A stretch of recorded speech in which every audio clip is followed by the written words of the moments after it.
Hi, Denise. Thanks for joining us today with the Life Exchange Group. How are you? I'm good, thank you. How are you, Sarah? Yeah, I'm good, thank you. So, you've kindly come to talk to us today about different issues that dogs may be encountering within the period of lockdown.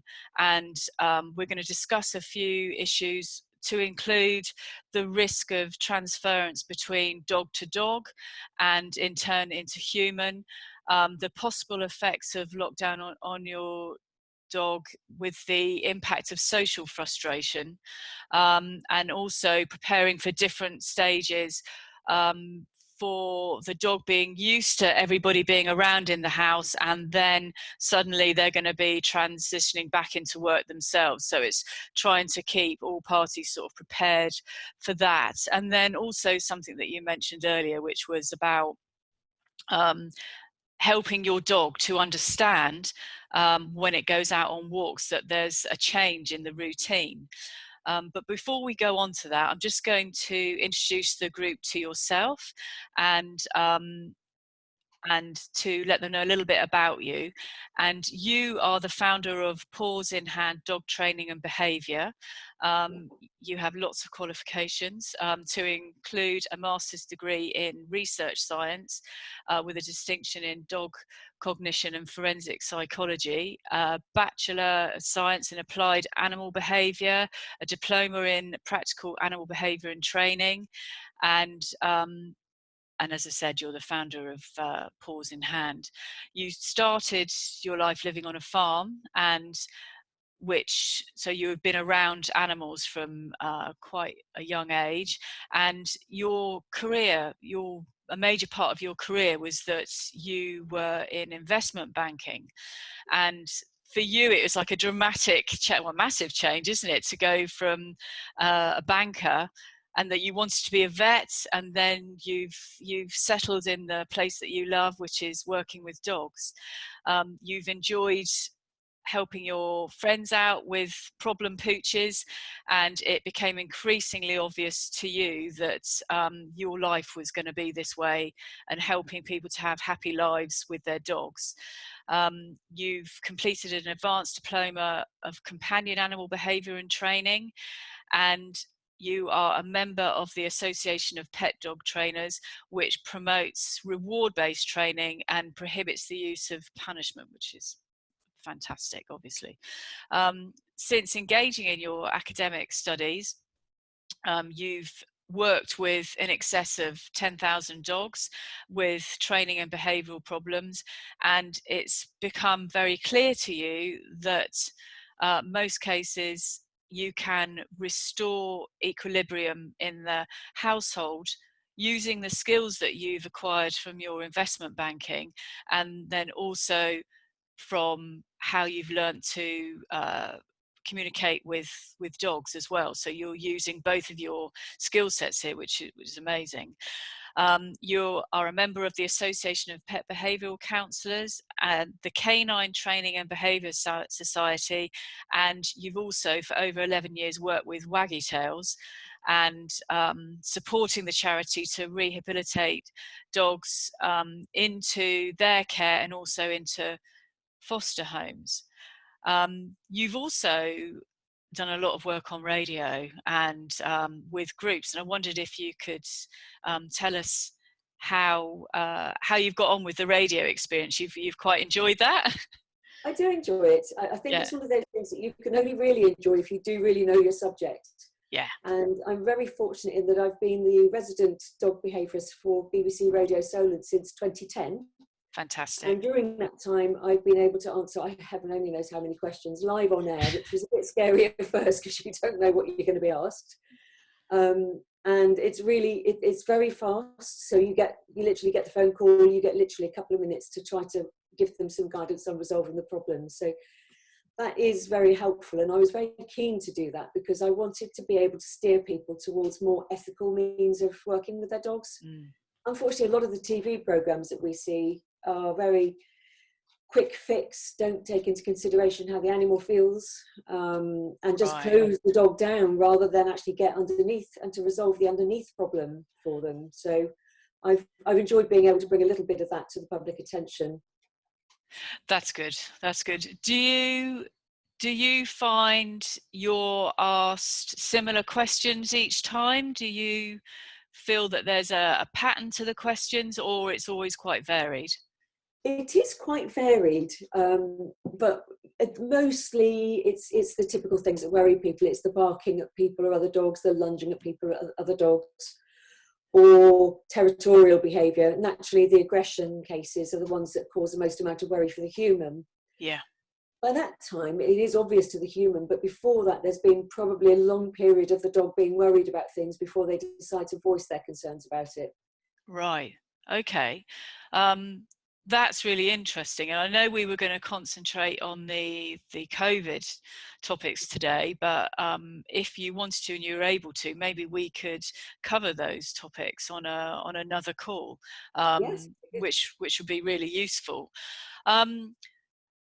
So we're really lucky to have you talking to us today, and I just wondered if you could give us some guidance on helping with our dogs during this time of isolation, maybe starting with the comment that you made to me earlier about walking your dogs, because obviously the dogs are not going to realise that there is a lockdown. They don't understand what lockdown is, and suddenly they're being pulled back from their normal behaviours of socialising. So this is likely to be very frustrating for a lot of dogs, because even my own dog, she's used to saying hello to dogs and people. Now, at this moment, because we really don't have enough clear evidence to the contrary, it's highly possible and indeed probable that if a dog who's owned by somebody with COVID-19 is being taken out for a walk, the chances are this person doesn't even know they have it. And in fact, the viral load is higher before you actually develop symptoms. So that's the most dangerous period, really, for transferring the disease. Right. So somebody's out walking their dog, they don't know they're harbouring COVID-19, their dog runs over to play with another dog, that dog runs back to their owner, and their owner gives the dog a cuddle or a pat and touches their face or their eyes, and now suddenly we've actually had COVID-19 passed on from one family to another through finite transference. And it is a serious risk. Some people don't seem to either recognise the risk or don't really mind about the risk. That is the way I work. It isn't just about me. I might have it and my dog might pass it on to their dog. I don't know. So I don't allow my dog to engage with other people's dogs, and I will call her away. And I don't particularly want people stroking her either, especially when people come along with their big blue gloves and then put their hands all over her. Yeah. Because by that time I'm thinking, how much have you got on your blue gloves? And now how much is on my dog?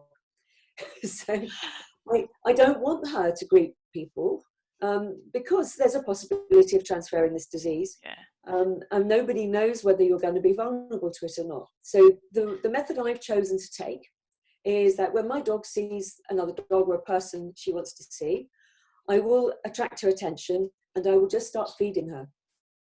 This is so that she has something else to do, because having something else to do really alleviates the frustration when you're focused on doing something.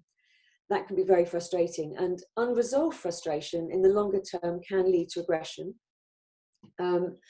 So I really want to be able to say to my dog, I'm sorry you can't go there, but I'd like you to sit here with me instead and just take these lovely tasty treats until that thing has gone out of sight, the person or the dog has gone out of sight, and then we can carry on with our walk without you getting frustrated.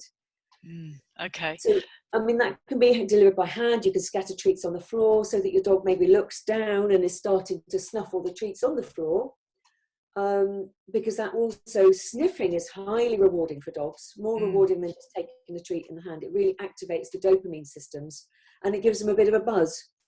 So you can help to offset the frustration they might experience that they can't go over to say hello to another dog or a person, and give them an alternative pleasurable activity to do that won't do any harm. Because if you make something pleasant happen in association with people or dogs, guess what? The association with people and dogs is pleasant. So what happens, thank you for that. So what happens if you're out with your dog and, you know, the dog swerves and someone strokes it, and how do you know the best way to actually when you get your dog home, is there a way that you would actually just clean the fur off, or what would you do in that instance? I actually do avoid touching my dog. Unfortunately, it happens a lot, and I haven't had the confidence to say, "Get off my Yeah, dog." yeah, It's too it's close by difficult. there. If I can see it coming, I swerve out of the way, but it Mm. does happen. I have some. They're called They're called Safe 4 wipes. There are some other wipes that you can get, but this is an antiviral, non-alcohol wipe that has been tested to destroy all coronaviruses, including COVID-19 and SARS. So they do work. And what I do is I will wipe her over with these wipes. They don't have alcohol, so they don't damage the fur or skin. Yeah. They don't dry it out. But I give her a good wiping wherever she's being touched when I get back. Okay, I'll put a link to that product They're quite underneath. hard to get hold of. They are in stock every so often now, but they will sell out quite quickly. But I managed to get those before the whole thing kicked off, really. Very lucky. Yeah, I was lucky. That's good. Thank you. So how do you deal with, so if your dog is in with a family and loves its family, but is suddenly got everybody around a lot, and it's becoming aware, it's making yourself aware, isn't it, that your dog needs space in the same way that a human would need space? And are there signs to look out for in your dog that can give you the indicators that some space is needed? There are, and I'll start off by saying that in the summer holidays every year, I get a flurry of cases of dogs showing aggression to children. And that's because, much like some of the parents, the dog is getting fed up with kids being home all day and being a nuisance to them. So it is really important. There's two reasons why it's important to give your dog space at this time. One is so they don't get into trouble with the children. You need to have a safe space for your dog away from everyone else, in a room away from everyone else, with some nice activities to do, because it's important your dog continues to get the feeling that they're on their own in the home. Because at some time lockdown's going to stop, and then you're going to go back to work, the kids will go back to school, and then the dog's suddenly overwhelmed and lonely, and then developing separation issues. So that's one reason why we have to do this. The other one is signals that you need to watch out for from the dog is if the children are touching the dog and the dog's backing away, if the dog starts licking their lips frantically when the child approaches them, if they've got drop-eared, if they're clamped to the head, or sticky up-eared, technical term, that flat on the back of the head, then you know the dog's actually uncomfortable, and that's a sign of anxiety. Big eyes, so the eyes really widen, lips get drawn back into a long sort of straight line, tension around the jawline where you can see the ridges of the skin that are drawn back into a real grimace. Rolling over on their side, lifting up their back leg, that's an appeasement. That's not an I want my tummy rubbed. Lifting up the back leg is the big key here. And looking for body tension. Only if the dog's really flopped back like that, with the legs akimbo, should you really consider that's a tummy rub request. All right, but these things often get mistaken, and that's, in fact, if the dog's laying on the side with their leg lifted, that's appeasement, and that basically means please don't hurt me, you're scaring me. So if you then go in and touch that dog, that's when you're likely to get bitten, because you've not followed their request to keep away from them. Walking away, if the dog walks away from the child, don't let the child follow, because if the dog's walking away, they're saying, I've had enough. I'm trying to take myself away because you're really annoying me. And I've seen so many parents tell the dog off because they want the child to stroke the dog. The dog has a right, they have a right to be able to walk away calmly saying, I've had enough now, please leave me alone. Yeah. It shouldn't be made to just be the child's entertainment. And I think there is a possible risk of that, because children need entertaining right now. And the dog's a pretty good bet. Yeah. And yeah, that's right. There'd be a lot of boredom around, isn't there? So, and I guess it's knowing your dog in terms of, I mean, I saw a brilliant cartoon, and a dog was sat on the top of a cupboard saying, please don't walk me anymore. And I thought, I should imagine there's quite a lot of that happening as well, isn't there? It's just keeping to a similar routine to what your dog is happy with. So Yeah. in terms of preparing for the eventuality that we will transfer and transition back into the life that we had in a different form, but in terms of like going back to the office and leaving the house more, is there any other pointers? You did mention it earlier, but is there any other pointers that you can give us to make sure that we remember at this time that there will be a time that we're not in the house so often, and that will be very strange to the dogs for us not to be there? The best way to do this is really to try as far as possible, if you've got an adult dog, try not to change the routines too much from what they're used to, because even an adult dog, because dogs are social species, even if they are used to being left on their own, if they become accustomed to you being around and they become dependent on you, they are going to struggle when you go back. They're not just going to remember how it was. They will have developed a different attachment relationship, and you will need to realise that you will have to prepare them for this. Or, and I'm very sad to say that I have no doubt when this is over, we're going to be inundated with separation anxiety cases. So a lot of people in the industry making sure they're getting trained up fully to be able to handle the volume of cases that are going to come through. So adult dogs that are used to it, don't just assume that because they were used to it once, they are going to be used to it again. You need to keep going out, leaving your dog at home. Don't give your dog attention all day, every day. So even if you are in the house with your dog, it doesn't mean to say you should be giving them attention all the time you're there. If they come up to you frequently and ask for attention, don't give it. Walk away, so the dog doesn't get used to being in control of when they get your attention. So if you think about it from the dog's point of view, if they feel the need to get your attention when you're there, that's a kind of an insecurity. And if you keep giving them the attention, that just builds that dependency up. And really what you want to do is not do that. So just try to keep things as normal as possible for those people with adult dogs. For puppies, they need to be taught to be separated right from the very beginning. So you do need to go out as you would with any normal puppy, even if you have to go and stand outside the front of your house for 20 minutes doing nothing. We don't really need to do that now. We've got a little bit of freedom. We can go out to exercise as much as we want, maintaining social distancing. So use those opportunities to go out. What I always recommend when you've got a puppy is get a remote camera and film your puppy when you leave them. And basically you only leave them as long as they're comfortable.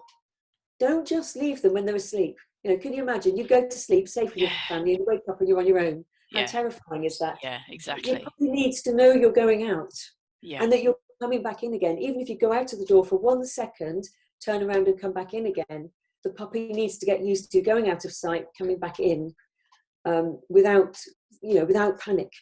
Okay, and you just generally build up that duration in seconds, really. Some pups are very independent, and that's brilliant. They'll just say, oh yeah, bye then, I'll just go to sleep now. Fantastic if you've got one of those. In reality, a lot are quite needy, and we need to make sure we're not feeding that neediness by being attentive with them every second of every day just because we've got the time. If there's anyone out there thinking about buying a puppy now because you think it's a good time to get a puppy because you can start training them, can you think about that again, please? Because you can't socialise puppies as effectively as you would want to. And you are likely, unless you're very careful about this, you're likely to have a puppy that struggles to be away from you. So you really need to work hard if that's what you're doing. And please don't get a puppy if when you go back, they're going to be left on their own for more than 4 hours at a time. Yeah. Okay. That's a very good point.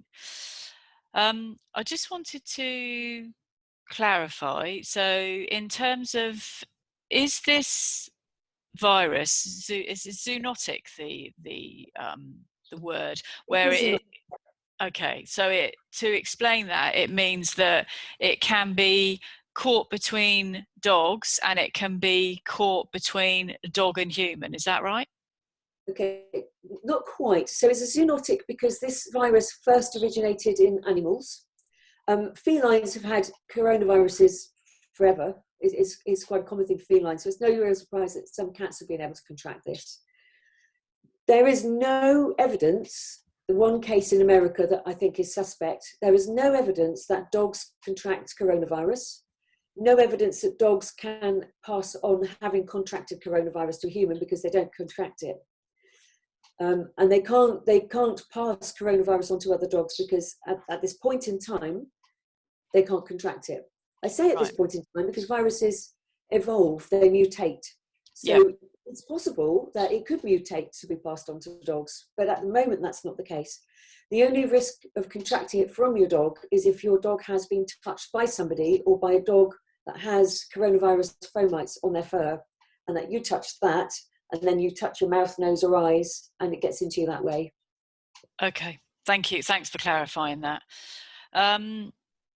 Okay, so we've talked about the. Is there anything else you feel in terms of the social frustration that we can cover today for the dog? I think a lot of people are really worried that they can't socialise their puppies, and as a result, they are actually breaking the rules and they are letting their puppies go off and up to other dogs. There are several problems with that. One is, obviously, we've talked about the risk of finite transference, but the other one is if they don't have a good experience with another human who's allowed their dog to be off lead and engage with other dogs, you have got very limited opportunity to undo that negative experience, because most people aren't letting you let your dog go anywhere near their dog. Yeah. So the ones your puppy is most likely to encounter are the irresponsible humans who aren't really thinking it through. And those are probably the ones who haven't trained their dogs. And those are the ones who probably have dogs most likely to be reactive to other dogs. So what I'm saying is we are in unprecedented times. We've never had this sort of scenario before. I have come across dogs that have had zero socialisation, and with very careful introduction to the social world, went on to do very well. But bad experiences during this critical period, this early period, sort of under 12 to 16 weeks, you can't eradicate those. They are there. You cannot rub them out. They're always there. Bad experiences are remembered more than good experiences because of evolutionary adaptation. If something scares you, every cell in your body prepares you to deal with that threat again in the future because it's a threat. Yeah. If you want to survive, you're going to adapt. Things that are good for you or that are nice, they don't actually get wired in quite so quickly because they're not potentially essential for your survival. So negative experiences must be avoided right now. The best thing you can do is keep your puppy on a lead. When your puppy sees people, dogs, scooters, scary things, treats rain from the sky. Just shower some lovely tasty tidbits on the floor around them, let them snuffle that up, and all that will happen is that they will not focus so intensely on the thing that's there in the environment that might be slightly worrying to them or interesting to them. And you're just saying, don't worry about that, it's all good. Tasty stuff happens when you see these things. Food is better than play, because the food actually, when we're eating, we're in the rest and digest part of our nervous system. When we play, we're in the more active part of our nervous system. When we're in rest and digest, it's incompatible with fear, really. So if you actually have them in the rest and digest system, you're in the switched off part of the nervous system. They're calm, they're relaxed, they're happy. See these things, eat. This is really nice. I've got no problem with these things because when I see these things, pleasant things happen to me. If you play with them, you put them in the active, the sympathetic nervous system mode, where there's lots of adrenaline going on, and this isn't really as helpful in terms of helping them to establish things as safe and secure and to remain calm around them. You don't want to condition a state of arousal every time they see a person or a dog or a pushchair or shopping trolley. Okay, thank you. So if there is a situation where someone isn't allowed to go out, so they've got a dog, they can't leave the house at the moment, so they can't get the dog out for a walk, there would be other ways to keep your dog happy, wouldn't there? With things like you could set up a mini obstacle course, sniffing. There are other ways to occupy and keep your dog happy. There are indeed many, many ways. Although if you are self-isolating because of the risk, and you are allowed out for a walk, you can take your dog out for a walk, but you do have to keep them away from everyone else's dogs. You need to still keep social distance. If you have coronavirus it is better to not put somebody else at risk by asking them to take your dog out for you. If you are going to, please appoint a professional dog walker. Okay, because a lot of people don't realise that, you know, volunteers say, oh, I'll take your dog out for a walk for you. Most people are unaware that when you are walking a dog, you are the keeper of that dog in law.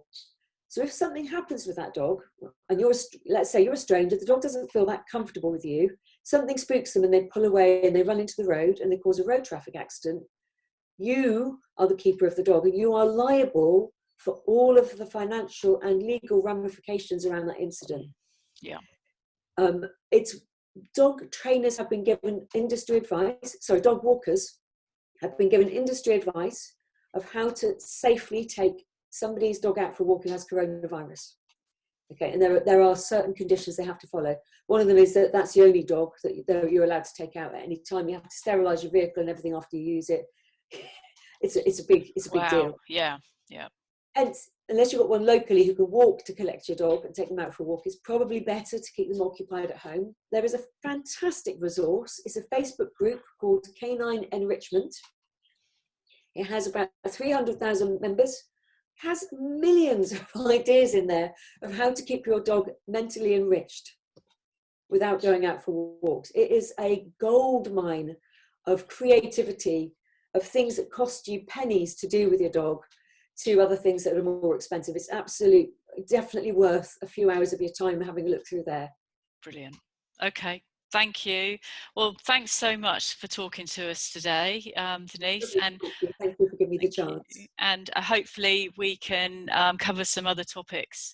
But at least we've got the main COVID related topics covered today, which is great. But look forward to talking to you again soon. Thanks very much. Thank you. Bye. Bye.